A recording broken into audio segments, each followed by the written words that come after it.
ça dans l'évangile selon Saint Marc.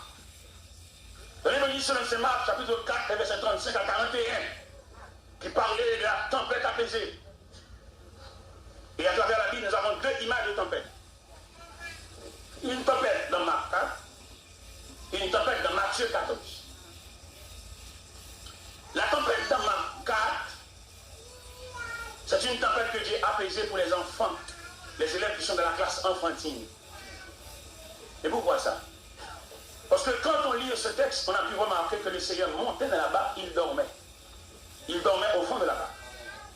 Mais dans la tempête de Matthieu 14, il ne descend pas avec ses disciples. Il monta sur la montagne pour brouiller à l'écart. Et ses disciples restaient seuls.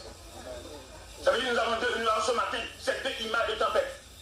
Il se pourrait, nous avons parmi nous des gens qui se trouvent dans ces deux images de tempête. Soit la tempête de Marc 4, soit la tempête de Matthieu 14. Quand on fait la description de la tempête de Marc 4, on a pu remarquer que le Seigneur se descend au fond de la barque. Il dormait, mais il est là. Amen. Et le fait que le Seigneur se trouve au sein ou bien du fond de la barque, au moment où la barque remplissait déjà, il y a un parmi eux qui s'approchait du Seigneur au fond de la barque et chantait ce beau cantique. Maître-tu donc insensible, tu le vois, nous périssons, tout miracle est possible, sauve-nous, nous t'en prions. De aussitôt, il s'approche, puis il dit au vent, tais-toi, il t'en doué, l'air rose, ta voix sur le foie, il t'en doué, l'air rose, ta voix si belle.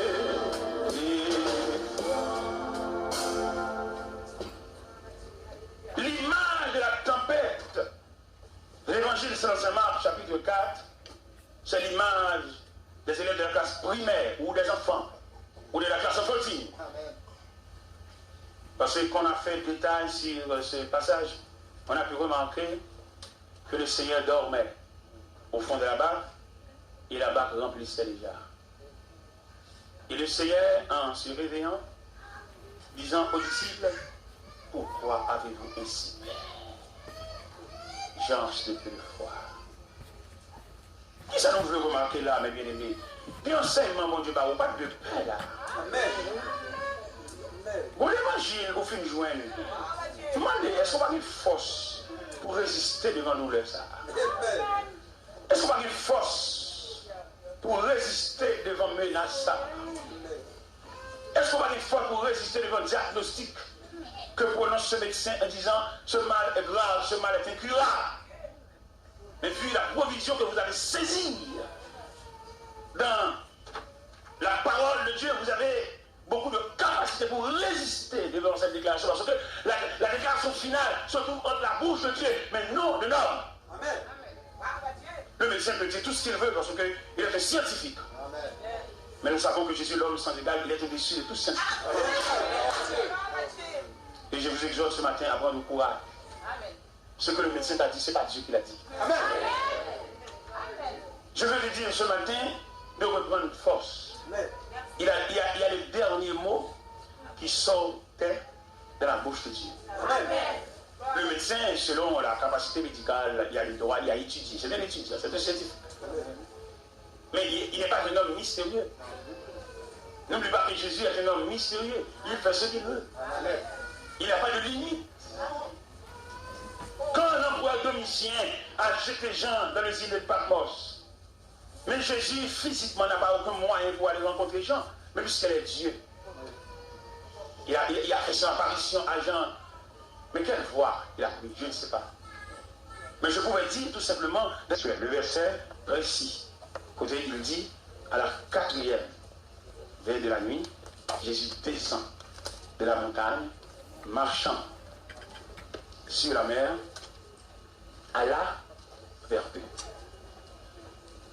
Ça veut dire, je dis ce matin, pour en finir, les gens qui se trouvent à la 4e veille de la nuit, le Seigneur ne tarde pas. à descendre la montagne, et à marcher sur la mer, et monter dans votre bac, où tu te trouves, et pour calmer cette mer agitée. Est-ce que vous avez trouvé ce verset qui disait, à la 4e veille de la nuit, verset 25. À la 4e veille de la nuit, Jésus descend de la montagne, marchant sur la mer, et alla vers eux. Verset 25, à la 4e veille de la nuit, Jésus alla vers eux, marchant sur la mer. Quand on est arrivé à la 4e veille de la nuit, Jésus ne restera pas sur la montagne.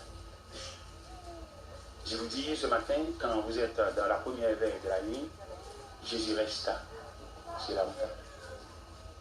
Quand on traverse la 2e veille de la nuit, Jésus resta encore sur la montagne. Quand on a traversé la 3e veille de la nuit, Jésus style, il reste encore. Mais quand on va finir en traversant la 4e veille de la nuit, Jésus ne restera pas. Il descend de la montagne. Il marcha sur la mer, malgré la mer agitée, malgré c'était liquide. Mais quand même, il rendra cet liquide à l'état solide pour arriver jusqu'à vous. Et finalement, j'ai le dernier verset. Quand il monta de la barque, le vent cessa. Quel verset? Quand il monta de la barque, ou bien il monta de la barque et le vent cessa. Quel verset?